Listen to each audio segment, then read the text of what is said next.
NBA 2K18 tutorial number 51. Today I'm going to show you guys how to call plays to win games. So this will be online footage for this video today. I was using our new pace motion cuts pick and roll scheme alongside with the Boston playbook with a couple of money sets that I showed you guys earlier.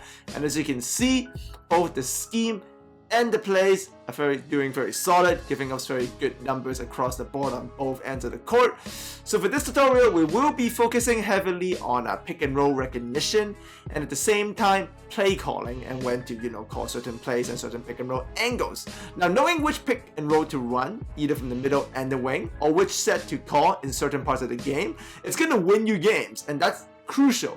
So sorting out how much of each you want to do is essential to winning, and I will be teaching you guys how to do that today.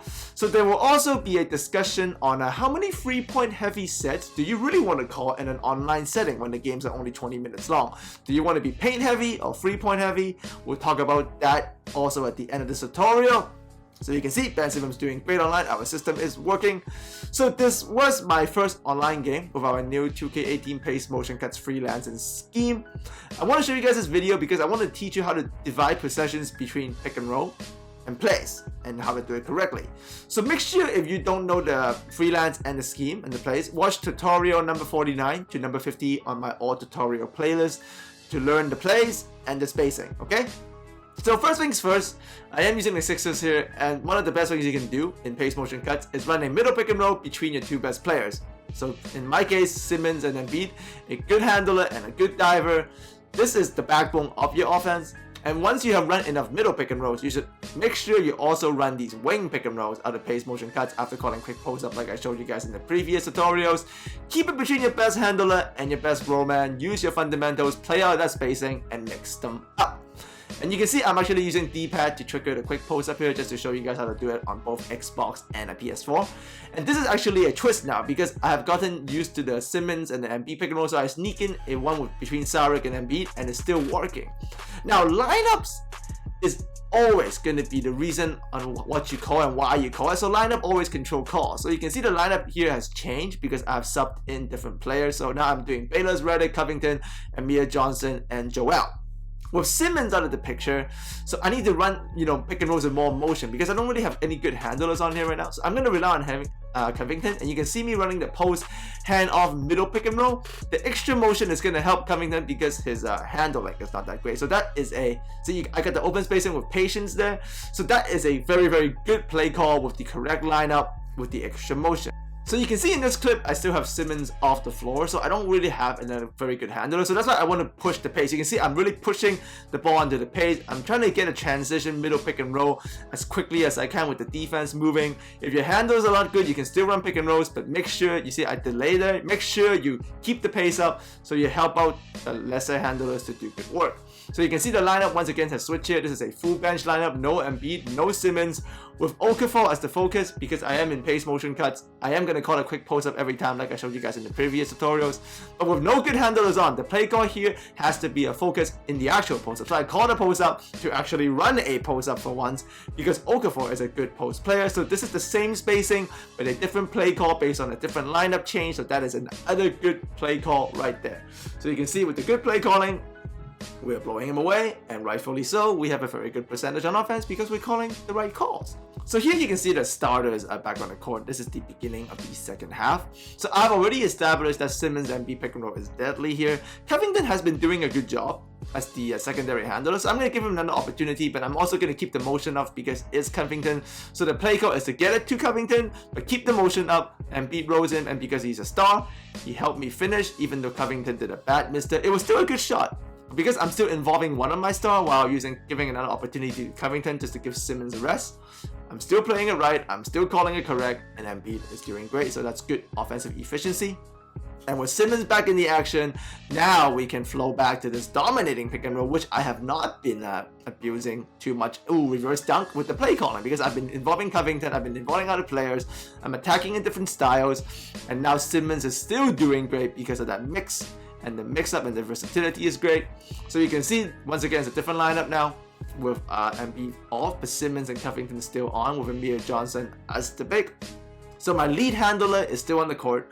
So with him on it, I've decided to keep one of them involved. So now that Embiid is out, so I can't run Covington and Embiid anymore. So I'm gonna run Simmons and Amir Johnson, keeping my stars involved, always keeping one star on the court. So I'm staggering the minutes.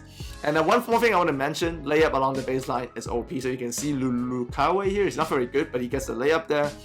And here the starters are back on, and I'm running a pick and roll in poor spacing because I executed it poorly, but because reverse are OP, I triggered the reverse animation anyways, and it's still good. And by the end of this game, you can see all of those were our pace motion possessions, and you can see it got Simmons into a very, very good game, high field goal percentage, even though his usage rate was relatively high, but it was hidden well because I mixed in the Covington. And here are the sets I call, so the money plays that I did call, and the discussion I want to have with you guys in this game is that sometimes I feel 3-point sets is it too risky. You guys can let me know in the comment section. To me, is it worth the gamble online in a 20-minute game? I'm not very sure.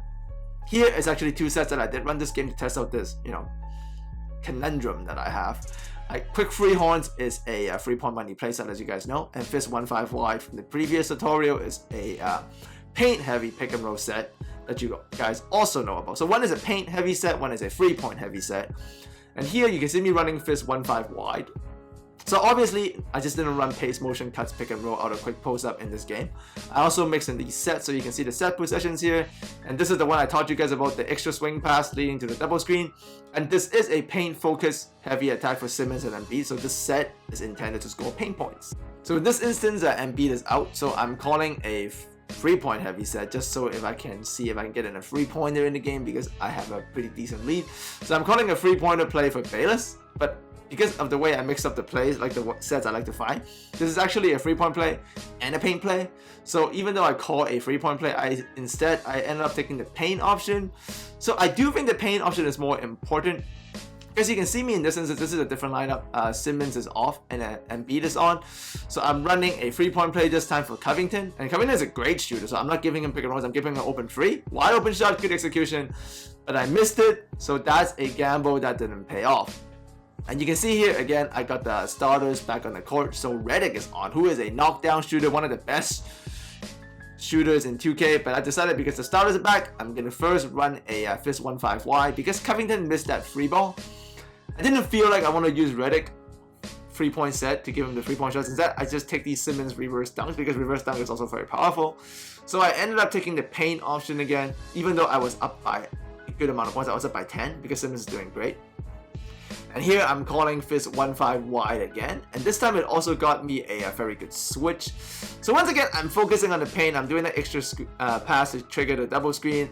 I got a force switch onto Embiid, and this is the Arian Fox. So I'm just going to take it patiently, try to get him to jump, and he jumps, then I go. And that's good execution on my part. And here with me up by 20, and you can see me calling the paint heavy play Fist 1-5 wide again. I didn't spam it too much this game because as you guys saw earlier, I mixed in this with a lot of the middle pick and roll and the wing pick and rolls that I was calling even earlier. So, but once again, success in the paint, good play execution. This is the thing, if you execute a play well, a set well, that is paint heavy, you're gonna get 2 points. But if you execute a 3-point set well, you might not get 3 points. So here is the same thing again, the paint heavy play, and you can see me call it with the starters and beaters on. So these are all my best players, and I've switched it up now. I'm not going to the double screen, I'm going to the handoff on the wing into the row, so that throws him off. And after all of that, I decided to do the 3-point set now, giving Redick a couple of opportunities to see if he could hit some threes to extend the lead. So essentially, I use 3-point sets to extend lead. I don't use 3-point sets to build leads. Because see, I did great there. Wide open, good release, good play execution, but I missed an open shot. If I executed just as well there with a paint heavy play, I would have got 2 points. But I didn't now. So I decided to call the same play again. Once again, executing it excellently. And this time I get another open free, same result, wide open and good. So I went 1 of 2 there. So that's 6 points out of 2 chances. So, 3 points out of 2 chances. So I'm not very sure if I want to decide. I only call 3-point plays, 3-point sets to extend leads. I got it to Redick here again. This time I got a paint option. I tried to kick it out. It was good execution, but I didn't get it in, and I wasted shot clock time. So I'm kind of hurting myself. In the end, obviously, because of the good play calling and the good pick and roll recognition, I ended up blowing out this opponent in the game. good sportsmanship by him to stay through the whole game. So I was able to actually carry everything out to see how everything flows. To me personally, I think you should do paint heavy plays first. And once you have built a solid lead, go to the 3-point plays to extend it. That's what I do. That's what I realized in this game also. And I think that's how we should approach it. Let me know how you feel in the comment section about that. And here's the online setup with the offensive playbook and the defensive settings and the controller settings and such. So this was my first game with the new scheme. I will be going deeper into the Boston playbook throughout the week, next week, to show you guys even better schemes in there. That playbook also has a lot of the sets that we already talked about that are also very, very effective. So make sure you do that. I will leave a the playbook document in the pinned comment so you guys can see the playbook yourself and see what plays are in it, and you can like back reference it to the other plays I've already talked about. Make sure you watch tutorial 49 and 50 if you haven't seen those before watching this one, because this is more of a concept tutorial, not so much of the spacing and the sets and the execution of it. I like doing these. Let me know if you guys like these concept tutorials, because once the schemes and plays are finished, I do want to talk about these concepts so you guys know how to use them. Like I said, use the paint heavy plays to build the lead. Always mix in wing pick and rolls and middle pick and rolls out of pace motion cuts that I showed you. Obviously use the right defensive settings, so I'm going to show you guys the defensive settings here also.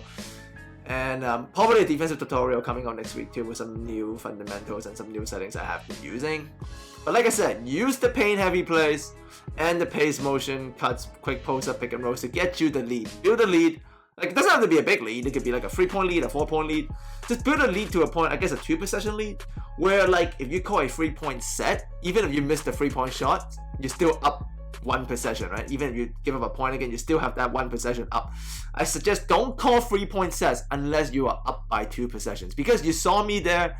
That time I executed the 3-point set perfectly twice with wide open result and a good release. I only got 1 out of 2 with Redick, who is one of the best shooters in the game.